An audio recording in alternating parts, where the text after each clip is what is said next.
আসসালামু আলাইকুম। আজকে আমি আপনাদেরকে দেখাবো একটা বেকারিতে কি, কি থাকে বা আপনি যদি একটা বেকারি দিতে চান বা হোম বেকার হতে চান তাহলে আপনাকে কি কিনতে হতে পারে।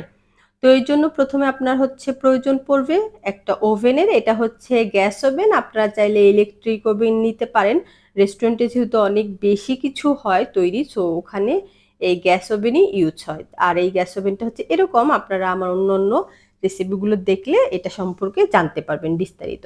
আর তারপরেই হচ্ছে মিক্সচার। মিক্সচার ২ ধরনের হয়। এই যে একটা মিক্সচার যেটার হচ্ছে এই এইটা একটা এটার আবার এরকম ৩ টা পার্ট থাকে। এটা যেমন ক্রিমের জন্য ইউজ করা হয়। আবার আরেকটা এটা যেমন হচ্ছে কি বিভিন্ন ধরনের বিস্কিট বানাইতে এটা ইউজ করা হয়। আর এই যে এটা যেটা দেখতেছেন এটা হচ্ছে পাউরুটি বানাতে এটা ইউজ করা হয়। সো এরকম হচ্ছে ৩ টা পার্ট থাকে। সো আমি আপনাদেরকে ৩ টা পার্টই দেখিয়ে দিলাম। এটা আরেকটা মিক্সচার। এটাতে শুধু হচ্ছে আপনার বিভিন্ন রকমের পাউরুটি বা পিজ্জা এগুলোই মিক্স করা হয়। আর পাশে যেটা দেখিয়েছিলাম ওটাতে ক্রিম, বিস্কিট বা কেক এগুলো সবকিছু হয়। আর এই যে এটা হচ্ছে ছোট আরেকটা মিক্সচার ঐরকমই, যে বড় একটা দেখালাম ওইটারই হচ্ছে এটা ছোট ভার্সন। এটা মূলত আমরা বাসায় যারা ইউজ করি বা হোম বেকার যারা ওরাই এরকম করে কিনে নেয়। এই ছোটগুলো আপনারা ওইগুলো নিতে পারেন। আর আপনার একটা হচ্ছে ইলেকট্রিক চুলাও লাগবে, কারণ অনেক সময় অনেক কিছু হচ্ছে গরম করতে হয় বা রান্না করতে হয়। আর এই যে ফ্রিজ এটা তো দরকারই হবে। আর এই আপনি যদি কমার্শিয়াল আকারে দিতে চান তাহলে এরকম একটা র‍্যাকও আপনার দরকার হবে। কারণ আপনি যখন ওভেন থেকে বের করবেন এটা ঠান্ডা হওয়ার জন্য বা রাখার জন্য এরকম আপনার এরকম করে এগুলো রাখতে হয় বা এরকম হচ্ছে সেলফ যেগুলো থাকে ওগুলো দরকার হয়। আর এই যে বড় একটা এইরকম টেবিল থাকতে হবে, কারণ হচ্ছে আপনি যখন বড় আকারে করবেন বা বেশি করে করবেন তখন এই টেবিলের উপর আপনাকে বিভিন্ন কিছু একদম মানে রেখে কাজ করতে হবে। সো আপনাকে এরকম বড় সুন্দর একটা টেবিল থাকতেই হবে। আর তার সাথে দেখিয়ে দিলাম কেক স্ট্যান্ড আর মিক্সচার বিভিন্ন ধরনের এই যেই মাপার মেশিনগুলো যেগুলো ছোট আছে ওগুলো কিনে নিতে পারেন। আর আমরা যেহেতু অনেক বড় এখানে কাজ করি কমার্শিয়াল, এটা এরকম এই বড়গুলাই বেশি ইউজ হয়। তারপরেও আমাদের কাছে ছোট একটা ছিল প্যান, ওটাও দেখিয়ে দিলাম। এবং আপনাদের এই বোল দরকার হবে। আর এই যে এটা হচ্ছে কেকের জন্য। আর এই যে এইগুলো হচ্ছে হুইস্ক, এইগুলা বিভিন্ন ধরনের ছোট বড় পাওয়া যায়। এগুলো আপনারা নিয়ে নিতে পারেন। এবং তার সাথে যেটা হবে এটা হচ্ছে বোর্ড। এটা এখানে যেহেতু প্রতিদিন অনেক, অনেক কেক তৈরি হয়, সো এখানে হচ্ছে এরকম এই বোর্ডগুলা ইউজ করে। এগুলো মূলত আপনার হচ্ছে দোকানে গেলে বিভিন্ন বড়, বড় বোর্ডগুলা যে আছে ওই বোর্ডগুলাই এখানে ছোট, ছোট করে কেটে নিয়েছি। আর আমরা বাসায় যারা ইউজ করি নরমালি এই যে এরকম ছোট, ছোট এগুলো ইউজ করি। আরো হ্যাঁ, ওই বোর্ডগুলোর উপর আপনার হচ্ছে ফয়েল পেপার মুড়িয়ে দিলে পরে অনেক সুন্দর হয়, তখন ওই বোর্ডগুলো ইউজ করে। ওই বোর্ডগুলো এখন দেখতে যেমন লাগে কিন্তু ফয়েল পেপার দিলে তো অনেক সুন্দর লাগবে। আর আপনার হচ্ছে ফ্রাই প্যানেরও দরকার হবে। এই বিভিন্ন সাইজের ছোট বড় প্যান এখানে রাখা আছে। এখানে এগুলো বিভিন্ন কাজে এরকম দরকার হয়। গরম পানির দরকার হয় কেক কাটার সময়। আর এই যে এরকম সাইডে এরকম এটাও অনেক বেশি দরকার হয়। আপনারা আমার অন্যান্য ভিডিওগুলো দেখলে অবশ্যই বুঝতে পারবেন। আর এটার সাথে হচ্ছে গ্রেটারও অনেক, অনেক দরকার হয়। সো আপনি একটা গ্রেটারও কিনে নিতে পারেন।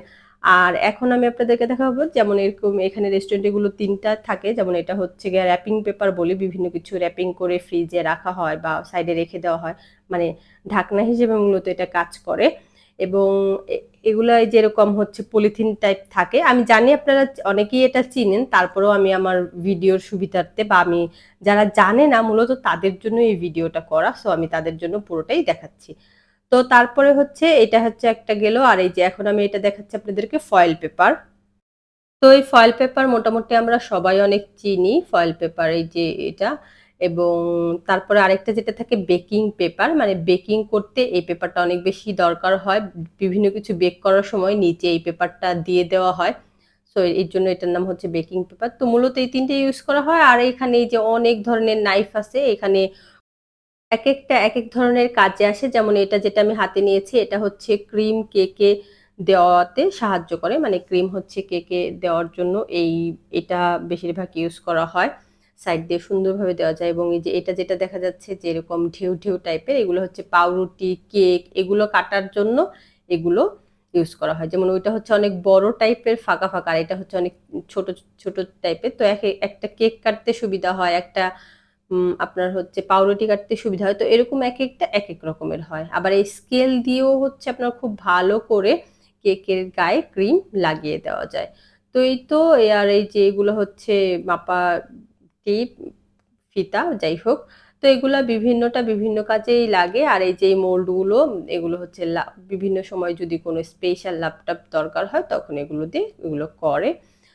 এগুলো দিয়ে হচ্ছে কেক বানায়। সো এগুলো তখন ইউজ করা হয়। তো এগুলোই এখন আমি এগুলো রেখে দিব। তারপরে এই যে আরো কিছু যেগুলো থাকে যে আপনার একটা চপিং বোর্ড লাগবে। এই ব্রাশগুলো লাগবে এবং এই যে এটা হচ্ছে স্ক্রাপার এগুলো এবং এই যে বিভিন্ন ধরনের নাইফ গুলো যেমন এটা হচ্ছে আমি ২ টাকে এখন একসাথে দেখাচ্ছি যে মানে একটা একদম ফ্ল্যাট আর একটি বাঁকা এবং এরকম কাঁচি দরকার পড়বে। এই যে স্প্যাচুলা এই সবকিছুই আপনার একেকটা সময় একেকটা কাজের ক্ষেত্রে দরকার হবে। তারপরে যে আছে নজেল এটা তো একদম বললেই না। সো আপনারা চাইলে এরকম যদি চিন্তা করেন যে কমার্শিয়াল করবেন তাহলে এরকম পুরো একটা সেটই কিনে নিতে পারেন। আর না হলে ১ম করলে ৪-৫ টা আপনারা পছন্দ করে দোকানে গিয়েও এরকম কিনে নিবেন। আর এই যে এই পেপারগুলো আপনার হচ্ছে এগুলো খুবই কম দাম। ১০০ টা মাত্র কত টাকা যেন এরকম কিনতে পাওয়া যায়। এগুলোও নিয়ে নিতে হবে। তারপর এরকম ছোট বড় বোলগুলো লাগবে। এগুলো হচ্ছে স্টিলের হলে বেশি ভালো হয়। আর আবার এরকম চামচ যেমন একটু এরকম ছোট সাইজের চামচ, আরো বড় সাইজের চামচ এগুলো বিভিন্নগুলো দরকার হয়। এই এই আরকি। আর এই যে এগুলোতে যেমন হচ্ছে বিভিন্ন কিছু হচ্ছে আপনার মাফিন করা হয় বা টার্ট করা হয় এরকম বিভিন্ন ধরনের এরকম বিভিন্ন কিছু আছে। একেকটা কাজে একেকটা হচ্ছে ক্ষেত্রে একেকটা কিছু ইউজ হয়। আর আপনি যদি শখ করে করেন বাসায় তাহলে এত জিনিস দেখে ভয় পেয়ে যাবেন না। এত জিনিস কিনতে হবে না। অল্প কিছু জিনিস কিনেও আপনি এগুলো করতে পারবেন। জাস্ট এই যে আমি আপনাদেরকে আরো কিছু দেখাচ্ছি যে এরকম এগুলো একদম উপরে ছিল। সো আমি আর এগুলো নামাইনি। এরকম উপর থেকে আপনাদেরকে দেখিয়ে দিচ্ছি যে এত কিছু। সো এটা কিন্তু আমার বেকিং এর ১ম ক্লাস। আর ২য় ক্লাসে থাকবে কি, কি উপকরণ আপনার হচ্ছে বেকিং এর ক্ষেত্রে দরকার পড়বে ওগুলো। সো আপনারা অবশ্যই ২ নাম্বার ক্লাসটা দেখবেন। আর এই যে পাউরুটিগুলো বানিয়েছিল এখন এটা ওভেন থেকে নামিয়েছে এবং এটা হচ্ছে এখন ডিমোল্ড করতেছে। আশা করছি আমার চ্যানেলের সাথেই থাকবেন, ভালো থাকবেন। আসসালামু আলাইকুম।